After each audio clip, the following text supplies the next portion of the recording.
significantly better than the other. Will Brinson, senior NFL writer, CBSSports.com. That was like the Panthers playing an NFL game. I hadn't seen that in a while. Yeah, exactly.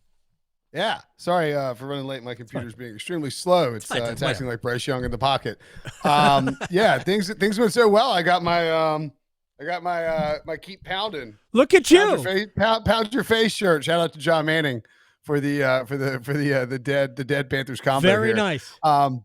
Yeah, I went back and rewatched the Panthers offense again this morning, and a couple of things stand out. One, I think, like, and I tweeted this out, but a good example of what maybe what the coaching staff is willing to do with Andy Dalton was on a second down, backed up on the Panthers' own goal line fairly early in the game. I think it's either second or third drive. I left my notebook in the living room, but they went empty set, right? Nobody in the backfield, just Andy Dalton, 5 guys out wide, and the Raiders were bringing pressure. They sent 5 guys. They had one guy who faked pressure and dropped back, but Andy Dalton takes this little quick turn and throws it up, perfectly touched pass to Deontay Johnson, who gets the ball, and then you have 2 other wide receivers blocking for him, and he picks up Yak, gets the first down, and I think that's a pass that any quarterback can make. Yes. It doesn't require being Patrick Mahomes or Josh Allen or anything like that. However, I don't think, one, it's a pass that Bryce Young would have made this year because of just where his confidence at, where his head's at. And 2, I don't think the Panthers coaching staff would have called that play in that moment with Bryce Young back there with no protection, right? Like a safety looming, like in terms of the 2 points for the other team if they get after you, right. And it just the difference it made. Now look, Andy Dalton, they used a ton of pre-snap motion. They put him in pistol a bunch. They did a lot of things to make life easy for Andy Dalton. He took a lot of the easy layups, but man, he made some throws. Yeah. The touchdown throw to Adam Thielen, if you go back and watch the all 22, and I tweeted out a screenshot of it. I'm not smart enough to record the video on my computer quite yet, but like 30 years into doing this. But Dalton lets that ball out, and his receivers on the 20-yard line. Like he threw one pass in between 2, fired a bullet across the middle in between two Raiders defenders. He had another where it reminded me a little of an interception Bryce threw last week after the Chuba Hubbard first down, where he was trying to throw the anticipation, but the linebacker was squatting in coverage and just jumped up and grabbed it. Well, Andy had one of the same ones where the ball is coming out hot, ripping out of his hand before Deontay Johnson has even fully finished his break. And I don't know that all of these things are necessarily to hype up Andy Dalton, to dump on Bryce Young or anything like that. It's just that when you take a 36-year-old quarterback who still has enough in his arm to get the ball out where it needs to go, and you put him in a functional offense with an offensive line that gave him clean pockets, that Robert Hunt was fantastic run blocking, yes, with some good play calling. It doesn't have to be the 07 Patriots, but if it's just functional against a questionable Raiders defense, then you can win some football games, and that's the bottom line. I just think it does speak to. We'll see where Bryce Young is long term, but right now, it won't be here. Probably not. I wouldn't be surprised at all. I wouldn't be surprised at all if he plays another game or starts another game this year for the Panthers, whether it's injury or the record stinks and they want to get him some more reps. But I mean, the bottom line is whatever Bryce Young is at this point is kind of broken. And when you just put it's the old axiom, what happens if you put an average, replacement level player under center? Well, in this case, it rises up the level of play. Normally, Andy, it's all right, Mahomes goes down. What happens when you put Dalton in there? I mean, here it's I actually heard read a very credible explanation for what a replacement level player is. It's not an average player. It's essentially the worst player who would start at that position. So Bryce is the replacement level.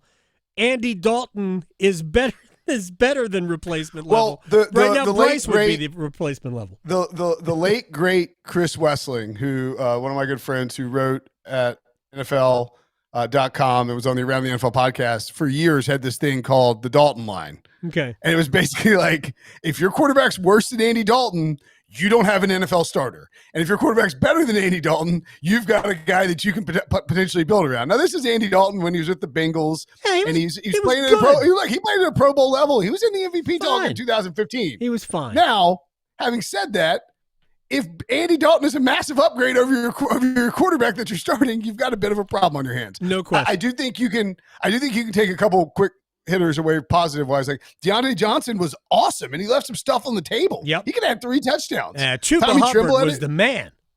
Chuba Hubbard was great. He ran. I also would caution too a little bit.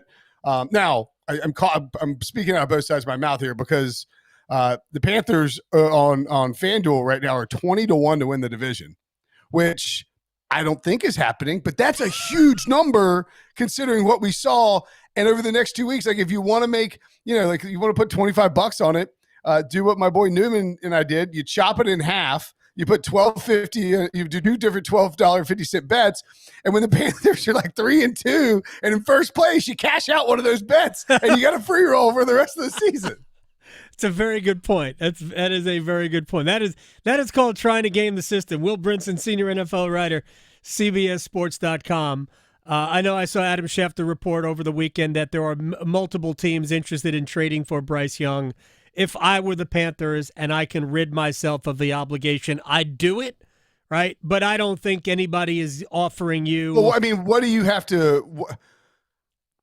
I guess. I mean, he's still the former first overall pick. He's only like he's got benched 2 games into his second year. Right. Alex Smith had a great point on Sunday Countdown where he said, they basically treated Bryce Young like Peyton Manning and all right, go out there, work through it, have a terrible rookie season, right, and you're just good enough for it. It doesn't work like that. And Alex Smith alluded to the fact that he dealt with that when he was in San Francisco as a former number 1 overall pick. So I do think, to me, and I was debating this with some friends on, texting with ATW and whatnot, but like my boys here in Raleigh, I think you can trade him for a 3rd-day pick and just be done with it and call it off. I would be hesitant to get rid of him for just absolutely nothing at this point in time. Right. I wouldn't do that if I were them, and I don't think they would do that. If you gave me something significant, if you gave me a first, or if you gave me right. I know nobody's going to like I said, nobody's going to do that. Nobody's going to do that. They're all trying to get you to give them a depressed asset, and they're going to undersell that depressed asset. So the whole multiple teams are interested, but the 2 valuations and what you would need and what they want to give up are not even in the same galaxy, so it ain't going to happen. All right, let me get to a couple of other teams, Will, before we have to say goodbye. Jerry Jones certainly looked like he had eaten a bad oyster during their loss. That game was the final score of that game was way closer than it really was. I thought Baltimore was significantly better. Dallas certainly did make it interesting. I'm not knocking that, but the Cowboys have a problem defensively. The Ravens just ran and ran. The Ravens finished with 456 total yards. That's 7.6 yards per play, including 274 rushing yards on the ground, 6.1 yards per rush.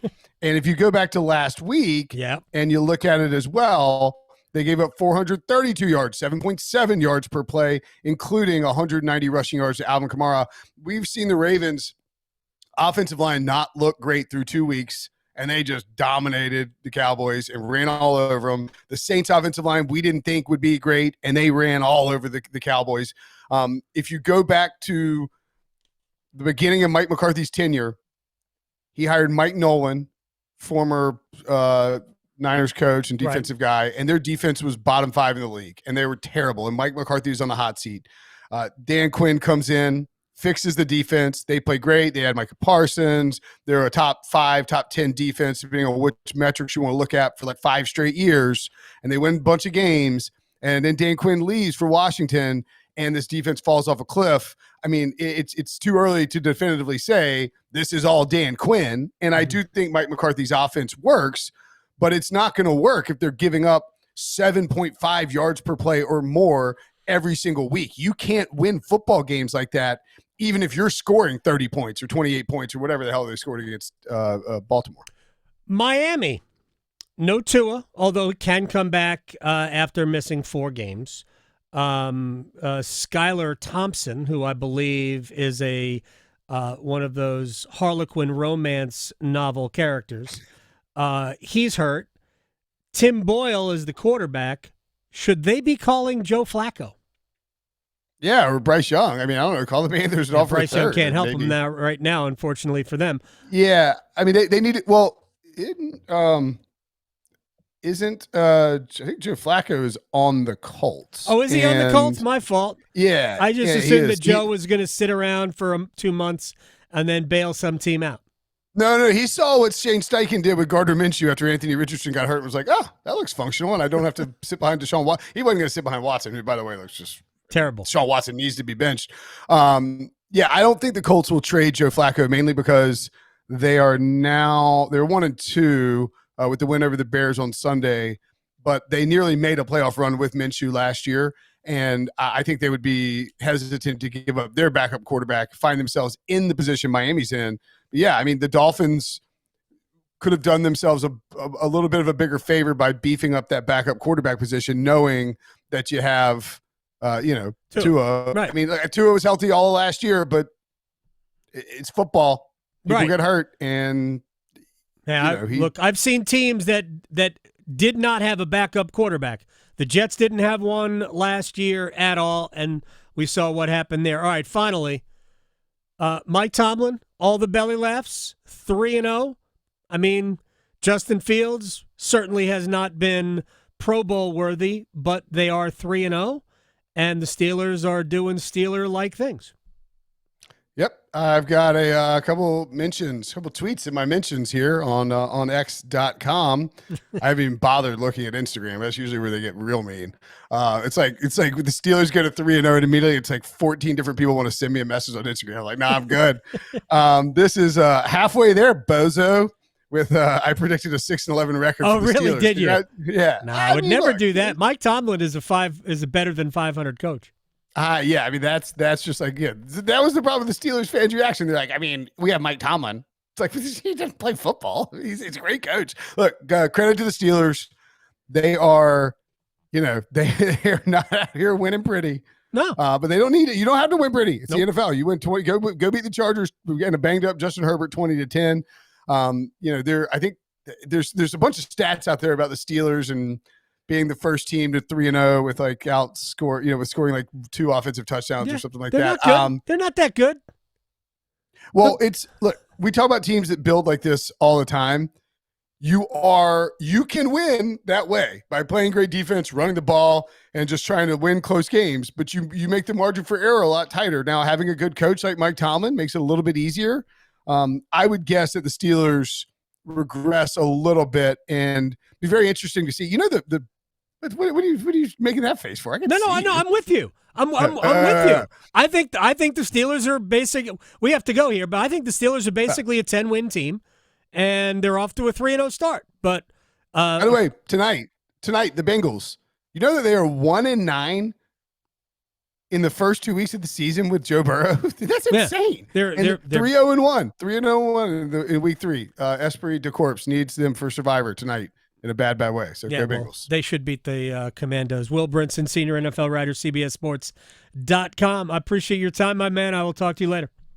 All right, see you, buddy. You got it.